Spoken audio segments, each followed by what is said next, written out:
नमस्कार विद्यार्थी मित्रांनो, मी भैरव. तुमचं स्वागत आहे ज्ञानदीप अकॅडमीच्या युट्यूब प्लॅटफॉर्मवर आणि तुमचं सहर्ष स्वागत आहे आपलं सुरू असणारी समर्पण सिरीज. ज्या समर्पण सिरीज मध्ये आपण वेगवेगळ्या विषयांचे 2025चा जो राज्यसेवेचा डिस्क्रिप्टिव्ह पॅटर्न होतोय त्या अनुषंगाने आपण मेन्सचे आन्सर्स कसे लिहिले गेले पाहिजे त्याच्यावरती या सिरीज मध्ये आपण चर्चा करतोय.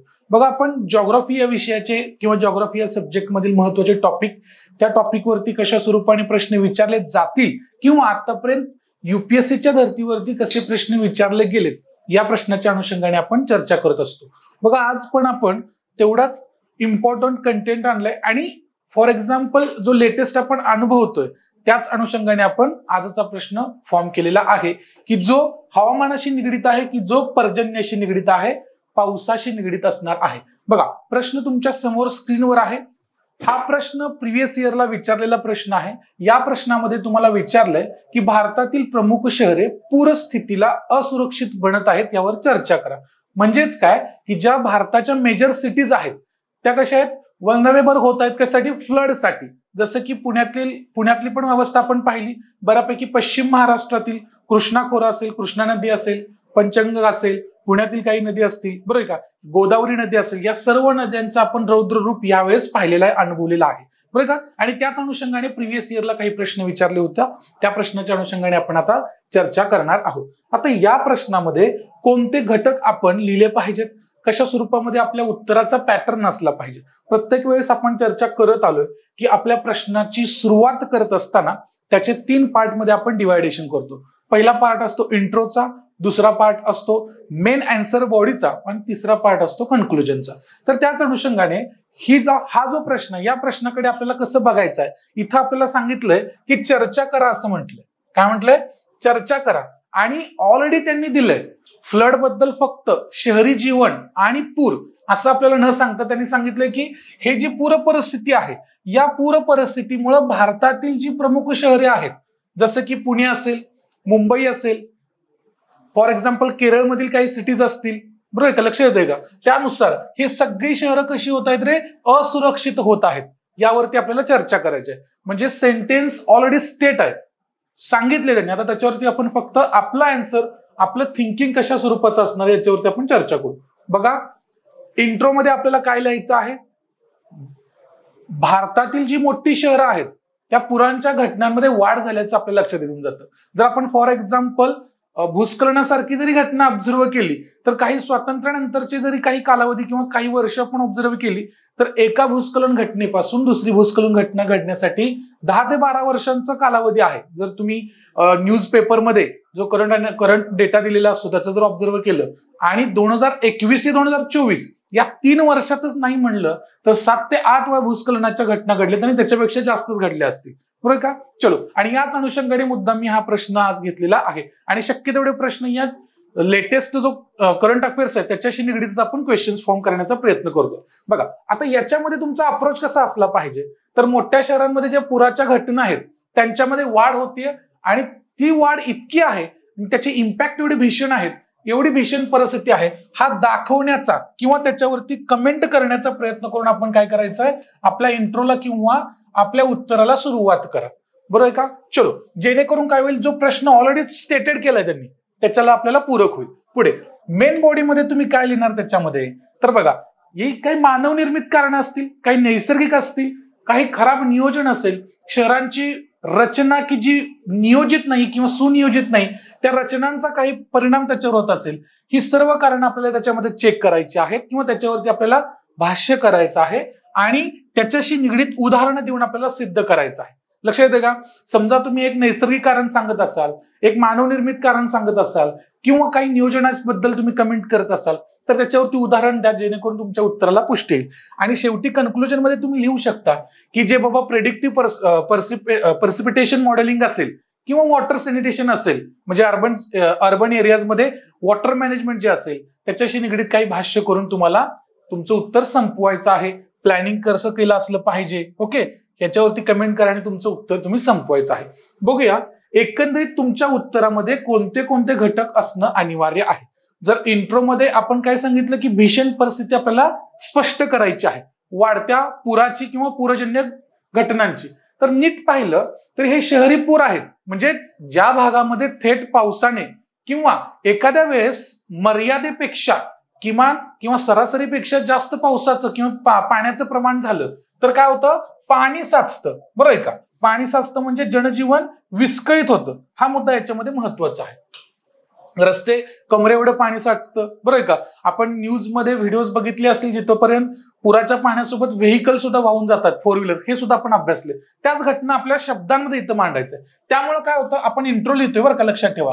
इंट्रोमध्ये काही घटक लिहायचे, जसं की तात्पुरतं स्थलांतर असेल, नागरी सुविधांचं नुकसान होत असेल, पाण्याची गुणवत्ता सुद्धा खालावत असते आणि त्याचा इम्पॅक्ट काय होतो, साथीच्या रोगांचा धोका. तुम्ही ज्या सिटी, तुमच्याजवळ कोणती सिटी असेल त्या सिटीवर पावसाळ्यात किंवा पुराचा काय इफेक्ट होतो हा सुद्धा अभ्यास करून तुम्ही आन्सर मांडलं तरी तुम्हाला चालू शकते. आणि त्याच्यानंतर बघा, भारतामध्ये ही शहरी पूर असेल, या आपत्तींचा कल वाढत आहे म्हणजे त्यांचं प्रमाण वाढत आहे. ओके, आणि त्यामुळे जी प्रमुख शहरं आहेत ते गंभीरपणे प्रभावित होत आहेत, म्हणजे काय, त्यांचं जनजीवन विस्कळीत होते एकंदरीत. बरोबर का? हे झालं आपला इंट्रो. आता मेन बॉडीमध्ये काही घटक लिहायचे आहेत. मेन बॉडीमध्ये तुमचं स्टँडर्ड आन्सर मध्ये कोणते कोणते पॉईंट असले पाहिजेत त्याच्यावरती चर्चा करू. जसं की ही जी पूरजन्य परिस्थिती असेल की ज्यामुळे शहरं कशी होत आहेत, असुरक्षित होत आहेत, मग त्याच्यासाठी कोणती कारणं आहेत, तर इथं लिस्ट आहे बघा. सुरुवातीला मी सर्व कारणं एका बाजूला एकाच पेजवर घेतलेत. ओके, मग त्यांना वन बाय वन तुम्ही त्याच्यामध्ये काय घेणार हे आपण पाहूया. याच्यामध्ये बघा, पहिलंच आहे नागरीकरण आणि अतिक्रमण, ज्याला आपण अर्बनायझेशन आणि काय एन्क्रोचमेंट म्हणतो. बरोबर आहे का? रस्त्याच्या कडेला सुद्धा अतिक्रमण एवढं होतंय की ट्रॅफिक सारख्या घटना सुद्धा आपण अनुभवतो शहरामध्ये, आणि त्यांचाच इम्पॅक्ट कशावर होतोय, जर पावसाळ्याच्या सीझनमध्ये जास्तीत जास्त पाऊस जर झाला तर त्याच रस्त्यांवर पाणी साचणं किंवा पाण्याला वाट कोणत्याही दिशेने न मिळणं, त्यामुळं पाणी साचण्याची किंवा ही पूरजन्य परिस्थिती होत असते. पुढे बघा, अपर्याप्त ड्रेनेज सिस्टीम, ज्याला म्हणतो इनएडॅक्वेट ड्रेनेज सिस्टीम असेल, जंगलतोड किंवा नैसर्गिक पाणी शोषण क्षेत्रांचे नुकसान, ज्यामुळं हे पाणी शोषलं गेलं पाहिजे अशा घटकांवरती मानवी किंवा नैसर्गिक क्रियाकल्पांमुळे काय झालंय, आघात झालाय. त्याच्यामुळे हे सुद्धा कारण असू शकतं की शहरं पूरजन्य परिस्थितीने असुरक्षित झालेली आहेत. आणि त्याच्यानंतर बघा, पुढचा घटक आपल्याला त्याच्यावरती आपण लिहू शकतो, हवामानात जे बदल झालेत आणि या हवामानातील बदलांचा इम्पॅक्ट सुद्धा या घटनांवर होतोय. जसं की अत्यंत म्हणजे काय म्हणतात, एक्स्ट्रीम वेदर इव्हेंट्स असतील. फॉर एक्झाम्पल, सगळ्यात महत्वाचं जे शहरी नियोजन आहे ते खूप खराब आहे, जे जमिनीचं व्यवस्थापन आहे ते सुद्धा खूप खराब असणार आहे. याचा इम्पॅक्ट तुमच्या भारतीय शहरातील की जे पूर परिस्थितीला सामोरे जातात शहरं, त्यांच्यामध्ये ही सगळी कारणं आहेत आणि या कारणांना आपल्याला वन बाय वन डिस्कस करायचं आहे. याच्यामध्ये मुद्दे लिहा.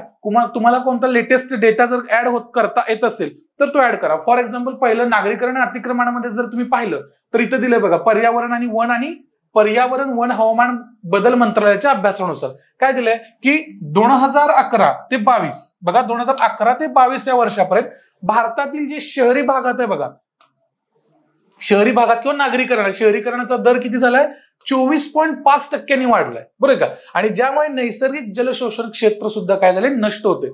म्हणजे जो भूभाग, जो भूप्रदेश अतिवृष्टीमुळे किंवा जास्त पाण्याचं शोषण करत असेल तिथं अर्बनायझेशन होतंय, त्याला आपण म्हणतो की सिमेंटची शेती होते असं म्हणू त्याला. त्याच्यामुळे काय होतंय, पाणी शोषून घेण्याचं नैसर्गिक जलशोषण क्षेत्र कमी होतंय. हा इम्पॅक्ट करू शकता तुम्ही. त्याच्यानंतर बघा, इथं उदाहरणात दाखल आपण काय सांगितलं इंट्रोमध्ये देताना किंवा अप्रोच कसा असला पाहिजे, तर प्रत्येक तुम्ही जो पॉइंट लिहाल त्याचं उदाहरण द्या. जसं की मुंबईत होणारं शहरीकरण, त्याच्यामुळे ते झपाट्याने लोकसंख्या वाढते, त्यामुळे शहराचा विस्तार होतोय. शहराचा विस्तार होतोय म्हणजे काय होतं, ही जमीन जी आहे, जे नैसर्गिक पाणी शोषून घेते, ती जमीन किंवा ते क्षेत्र नष्ट होते. बरं का? त्याच्यामुळे काय होतं, दलदलीच्या प्रदेशांमध्ये प्रदेश वाढत आहेत, जलस्रोतांवर अतिक्रमण होत आहे.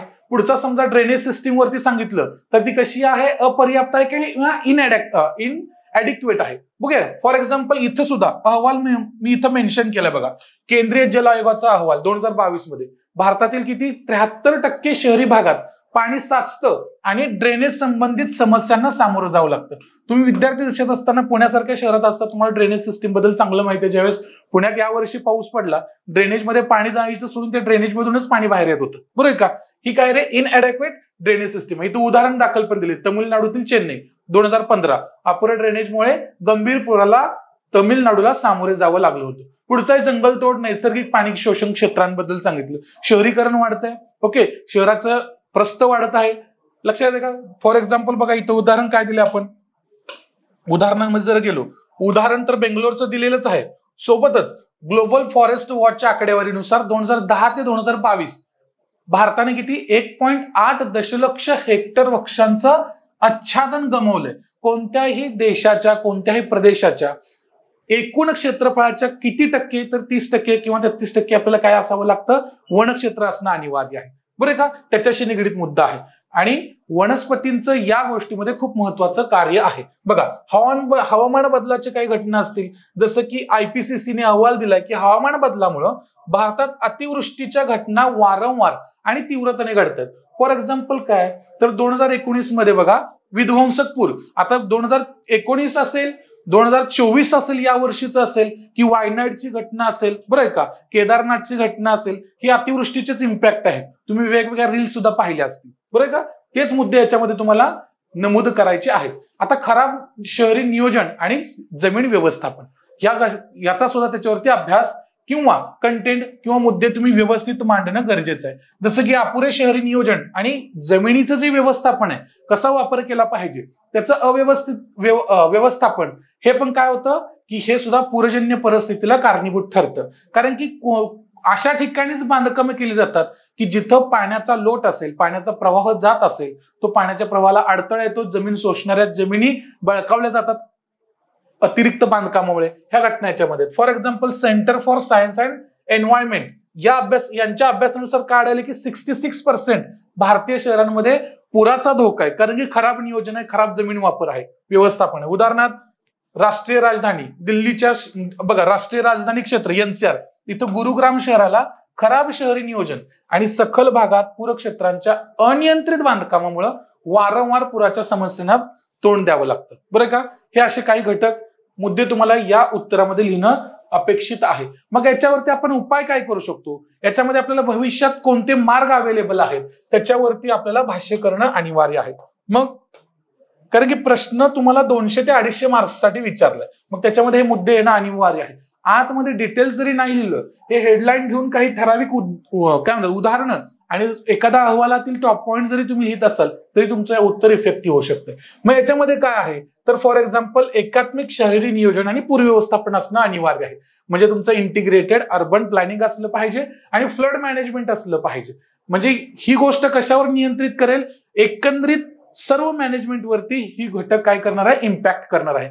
जेणेकरून या मिशनचं उद्दिष्ट काय असलं पाहिजे, शाश्वत शहरी विकासावर लक्ष केंद्रित केलं गेलं पाहिजे, जेणेकरून 100% काय होईल रे, तुमचं स्मार्ट सिटी होईल. बरं का? फॉर एक्झाम्पल इथं तुम्हाला घटक दिलेत की भारतातील स्मार्ट सिटीज मिशनचं उद्दिष्ट तुम्हाला इथं दिलेलं आहे. तेच उदाहरणार्थ गुजरातमधील सुरत शहराचे पुराने धोका कमी करण्यासाठी किंवा पूर नियंत्रण प्रकल्प किंवा सुधारित ड्रेनेज सिस्टीम हाती घेतल्याचं तुमच्या लक्षात येऊन जाणार. हे काही ठराविक मुद्दे आहेत, ते मुद्दे तुमच्या प्रश्नामध्ये येणं अनिवार्य आहे. जसं की पाणलोट क्षेत्र व्यवस्थापन असेल, म्हणजे वॉटरशेड मॅनेजमेंट असेल, कशा प्रकारे तुम्ही पाणलोट क्षेत्राला काय कराल रे, त्याचं व्यवस्थापन कराल, याच्यावरती महत्वाचा मुद्दा किंवा तुम्ही डिस्कस करणं अनिवार्य आहे. जसं की महाराष्ट्रातील बघा, आपल्या महाराष्ट्रातील महत्वाचा कंटेंट काय, कुंभारवाडीचं पाणलोट क्षेत्राचं उदाहरण आहे, जेथे पाणी साठवण आणि मृदा संधारण यांच्या उपायामुळे पाण्याची काय उपलब्धता सुधारली आहे आणि पुराची परिस्थिती कमी झाली. असे काही उदाहरणं तुम्ही लिहू शकता. तुम्ही जे टायटल वरती लिहिणार आहात, ओके, मेन हायलाइट बॉडी लिहिणार आहात, त्याच्यावरती तुम्हाला अंडर उदाहरणं पण तेवढीच समर्पक देणं अनिवार्य आहे. बघा रेन वॉटर हार्वेस्टिंग असेल की म्हणजे पावसाचं पाणी, त्याचा वापर, त्याची साठवणूक आणि त्याचा वापर कसा केला गेला पाहिजे, याच्यावरती सुद्धा वेगवेगळ्या पद्धती किंवा वेगवेगळ्या प्रणाली तुम्ही अंमलात आणणं गरजेचं आहे, त्याच्यावर विचार करणं गरजेचं आहे. जसं की तामिळनाडूची राजधानी चेन्नई पाण्याची टंचाई किंवा पुराच्या जे चिंता असतील त्या दूर करण्यासाठी सर्व इमारतींसाठी बघा पावसाचे पाणी साठवणे अनिवार्य केले आहे. म्हणजे सगळ्या इमारती जेवढे बांधकाम असतील त्यांनी पडलेल्या पावसाचं पाणी साठवायचं आणि भविष्यात ते वापरायचं, अशा स्वरूपाचं प्रणाली ओके तिथं मेथडॉलॉजी यूज केलेली आहे. फॉर एक्झाम्पल ग्रीन इन्फ्रास्ट्रक्चर असेल किंवा रिफॉरेस्टेशन असेल, म्हणजेच पायाभूत सुविधा, हरित आणि पुनर्वनीकरण, हे सुद्धा घटक आहेत. बरं आहे का?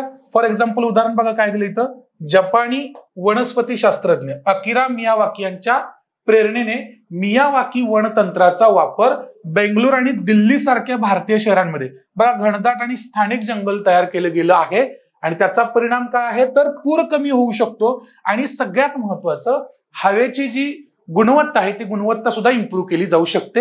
हा याच्यामध्ये लिहिण्यासारखा उद्देश आहे. बघा जसं की फ्लड अर्ली वॉर्निंग, समजा पूर येण्याजन्य परिस्थिती होणार असेल तर त्याच्या आधीच काय केलं पाहिजे तर तुम्हाला वॉर्निंग कळाली पाहिजे. त्या प्रकारची तंत्रज्ञान त्या प्रकारची प्रणाली डेव्हलप करणं गेलं अनिवार्य आहे जेणेकरून लोकांचं स्थलांतर जास्तीत जास्त होईल, जीवितहानी वित्तहानी कमी होईल. जर तुम्हाला पहिल्यांदाच प्री वॉर्निंग जर भेटत असेल तर बरोबर आहे का. हे घटक अशा पद्धतीने आन्सर मध्ये लिहा आणि शेवटी कन्क्लुजन कडे येताना बघा तुम्ही कोणते कोणते घटक नमूद करणार आहात.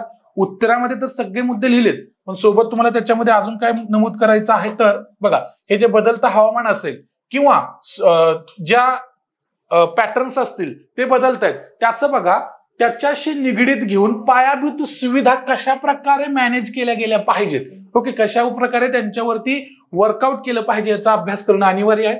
फॉर एक्झाम्पल बघा प्रेडिक्टिव्ह पर्सिपिटेशन मॉडेलिंग सारखी साधने मदत तुम्ही यूज करून किंवा तुम्हाला त्या मॅनेजमेंटसाठी मदत करू शकतात.